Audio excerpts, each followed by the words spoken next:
ஒரு காலத்துல முட்டை வியாபாரம் செஞ்சுக்கிட்டு இருந்த மாமியார் மருமகள் அதன் அவ்வளவா லாபம் கிடைக்கலன்னு முட்டை தோசை செஞ்சிருக்க ஆரம்பிச்சாங்க. மருமக ரம்யா எதுவா இருந்தாலும் ரொம்ப ருசியா தான் செய்வா. அதனால இந்த தோசை வியாபாரம் ரொம்ப நல்லபடியாவே நடக்க ஆரம்பிச்சுது.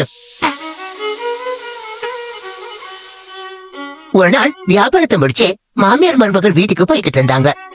அத்த, கடவுளோட கருணையால நம்ம வியாபாரம் ரொம்ப நல்லபடியா நடந்துகிட்டு இருக்கல. அதையே நீ இவ்வளவு சோகமா சொல்லிக்கிட்டு இருக்க?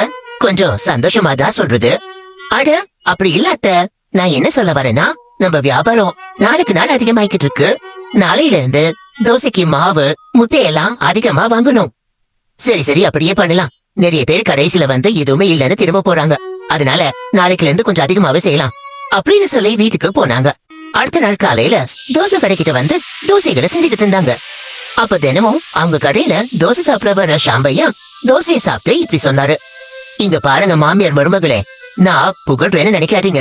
உண்மையிலே திருப்பதி லட்டு எந்த அளவுக்கு ஃபேமஸோ, நீங்க 2 பேரும் சேர இந்த எக் தோசையும் ரொம்ப ஃபேமஸ் தான். நான் நிறைய இடத்துக்கு போயிருக்கேன், ஆனா இவ்வளவு சுவையான எக் தோசையை எங்கேயுமே சாப்பிட்டது கிடையாது.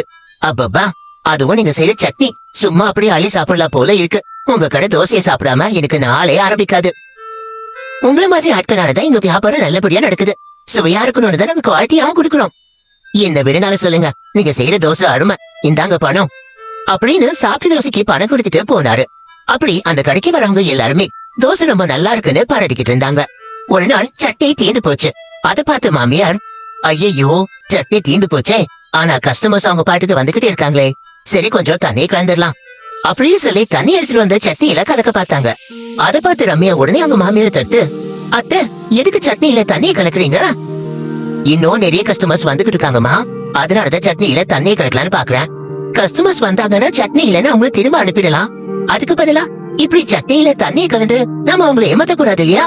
இத்தனை பேரு நம்ம கடைக்கு வர காரணமே நம்மளுடைய நேர்மையான சாப்பாடு தான். அதுலயும் நாம இப்படி எல்லாம் பண்ணக்கூடாது இல்லாத்த அப்படி சொல்லிக்கிட்டு இருக்கும்போது ஒரு ஆளுங்க வந்து, 2 முட்டை தோசை கொடுங்க. மன்னிச்சிடுங்க, சட்னி கம்மியா தான் இருக்கு, இங்க சாப்பிட்டு இருக்கிறவங்களுக்கே சரியா போயிடும் அப்படின்னு சொல்லி அனுப்பிட்டா. ஆனா அது அத்தைக்கு சுத்தமா பிடிக்கல. அப்படி வியாபாரத்தை முடிச்சுக்கிட்டு 2 பேரும் வீட்டுக்கு வந்துகிட்டு இருந்தாங்க. இங்க பாருமா மருமகளே, இந்த அளவுக்கு நேர்மையா இருக்கிறது கொஞ்சம் கூட நல்லா இல்ல. வியாபாரம்னா கொஞ்சம் முன்ன பின்ன இருக்கத்தான் செய்யும். இப்படி ஏதாவது பண்ணதான் சீக்கிரமா பணக்காரங்களாக முடியும். இப்ப நாம ரொம்ப சந்தோஷமா தானே அத்தை வாழ்ந்துகிட்டு இருக்கோம். இப்ப தேவையில்லாததை எதுக்கு நாம செய்யணும்? ஒரு வாரம் கஷ்டப்பட்டு சம்பாதிக்கிற பணத்தை 3 நாள்ல சம்பாதிக்கணும் அப்படின்னு நினைக்கிறது பேராசை. எனக்கு அப்படி பண்றதுல விருப்பம் இல்ல, நீங்க பண்ணாலும் தடுத்துருவேன் அப்படின்னு முடிவா சொல்லிட்டா. அது கேட்டு அவங்க அத்தை எதுவுமே பேசல. இப்படியே சில நாட்களும் போச்சு. ரம்யாவுக்கு திடீர்னு ரொம்ப உடம்பு முடியாம ஆயிடுச்சு. அவளால எழுந்திருக்க கூட முடியல. அத்தை எனக்கு உடம்பு சுத்தமா முடியல அத்தை, ரொம்ப ஜுரம் அடிக்குது. ஒரு வாரம் நம்ம கடைக்கே லேவி விட்டுறலாம் அத்தை. ஐயோ அப்படி எப்படிமா பண்றது? நாம வரலங்கிறத பார்த்து நம்ம இடத்துல இன்னொருத்த வியாபாரத்தை ஆரம்பிச்சுட்டானா உள்ளதும் போயிடுமே. நீ ஒண்ணும் கவலைப்படாத, இந்த வாரம் முழுக்க உனக்கு குணமாவற வரைக்கும் நானே போய் நம்ம கடையை பாத்துக்கிறேன் அப்படின்னு மாமியார் வீட்டை விட்டு கடைக்கு போகும்போது இப்படி யோசிச்சாங்க. நேர்மை நல்லது அப்படின்னு தேவையில்லாதெல்லாம் பேசிக்கிட்டு இருப்பா என் மருமக. அவளுக்கு தெரியாம இந்த வாரம் முழுக்க எப்படியாவது நிறைய பணத்தை நான் சம்பாதிச்சு ஆகணும் அப்படின்னு ஒரு கோழிக்கறி கடைக்கு போய் கேட்டாங்க. ஏப்பா, உங்ககிட்ட கெட்டு போன முட்டை இருக்குல்ல, அதை வச்சு என்ன பண்றீங்க? கெட்டு போன முட்டைகளை நாங்க தூக்கி போட்டுருவோமா? அதை என்கிட்ட கொடுங்கப்பா, நான் அதை தூக்கிட்டு போய் போட்டுடுறேன், எடுத்துட்டு போங்க, எங்களுக்கு வேலை குறையும் அப்படின்னு கெட்டு போன முட்டைகளை கொடுத்தான். அதை வாங்கிக்கிட்ட மாமியார் கடைக்கு எடுத்துட்டு போனாங்க. அதுக்கப்புறம் கடையில சட்னியில நிறைய தண்ணிய கலந்துட்டாங்க, மாவுலையும் தண்ணிய கலந்துட்டாங்க. அதுக்கும் மேல கெட்டு போன முட்டை வேற. அட ரொம்ப கெட்டு போன முட்டைய போட்டா அப்புறம் அவ்வளவுதான், கொஞ்சம் பார்த்து எடுத்து பண்ணணும் அப்படின்னு முட்டைய செக் பண்ணி அந்த தோசைக்கு மேல போட்டுக்கிட்டே வந்தாங்க. நிறைய பேருக்கு அந்த தோசைக்கடை மேல இருக்கிற நம்பிக்கையால தோசை எப்படி இருந்தாலும் சாப்பிட்டுக்கிட்டு இருந்தாங்க. மாமியார் பேராசையால அப்படி பண்ணதுல அவங்க நினைச்சதை விட லாபமும் வந்துச்சு. ஆனா அடுத்த நாள்ல இருந்து வியாபாரம் குறைய ஆரம்பிச்சுது. அப்படி 5 நாளும் ஆச்சு. மருமக கொஞ்சம் கொஞ்சமா குணமானா. அத்த இன்னைக்கு இருந்து நானும் வரேன், எனக்கும் ஜுரம் எல்லாமே போயிடுச்சு. அதேனமா டாக்டர் ஒரு வாரம் வரைக்கும் ஓய்வு எடுக்கணும்னு சொன்னாங்க, அதுக்குள்ள கடைக்கு வரேன்னு சொல்ற? அதான் சரியாயிடுச்சே, அப்படியே உட்கார்ந்து இருந்தா எப்படி?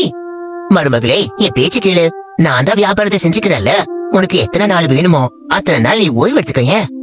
ஓய்வெல்லாம் ஒண்ணு தேவையில்ல அத்த, நம்ம வேலைய நாம செஞ்சுக்கலாம் அப்படின்னு சொன்னா. அப்ப மாமியாருக்கு என்ன பண்றதுன்னு தெரியாம முடிச்சுக்கிட்டு இருந்தாங்க. அதுக்கப்புறம் 2 பேரும் அங்கிருந்து கடைக்கு கிளம்புனாங்க. இதுக்கு முன்னாடி மாமியாரும் மருமகளும் கடைக்கு வராங்களோ இல்லையோ, கடைக்கு முன்னாடி நிறைய பேர் கியூ கட்டி நிப்பாங்க. ஆனா இப்ப அங்க யாருமே இல்ல. என்ன இது, கடைக்கு ஒட்டுமே வர மாட்டேங்கிறாங்க, என்ன ஆச்சு அத்த? எல்லாருக்கும் நம்ம சுடுற தோசை சாப்பிட்டு சாப்பிட்டு போர் அடிச்சிருக்கோம் போல அப்படின்னு சொல்லிக்கிட்டு இருக்கும்போது சாம்பையா அந்த பக்கமா நடந்து போய்கிட்டு இருந்தாரு. அவரை பார்த்து ரம்யா, ஐயா கொஞ்சம் இங்க வாங்க. என்ன இது கடைக்கு வராம போய்கிட்டு இருக்கீங்க? நான் மட்டும் இல்லம்மா, யாரும் உன் கடைக்கு வரமாட்டாங்க. நீ இல்லாத நேரமா பார்த்து உன் மாமியார் கெட்டு போன முட்டையில தோசை பண்ணி கொடுத்து எங்க உயிரோட விளையாட பார்த்தாங்க. அப்படி இருக்கும்போது நாங்க எப்படிமா கடைக்கு வர முடியும்? இவங்க கெட்டு போன முட்டையை வாங்கிட்டு வந்தாங்கன்னு அந்த சிக்கன் கடைக்காரன் என்னைக்கோ சொல்லிட்டான். அன்னைக்கே போலீஸ்ல கம்ப்ளைண்ட் கொடுக்கலான்னு தான் நாங்க யோசிச்சோம். பொம்பளை ஆச்சு அப்படின்னு நாங்க சும்மா விட்டுட்டோம் அப்படின்னு சொல்லி அவரு கோவமா அங்கிருந்து போயிட்டாரு. அது கேட்டு மருமக ரொம்பவே டென்ஷன் ஆனா. உடனே ஒரு முட்டைய முடிச்சு ஊத்துனா. அதுல இறந்து போன ஒரு கோழி குஞ்சு இருந்துச்சு. அதை பார்த்து அவ வாந்தியே எடுத்துட்டா. ஏன் அத்த, நீங்கள மனுஷிதானா? இப்படி பண்ண எப்படி மனசு வந்துச்சு உங்களுக்கு?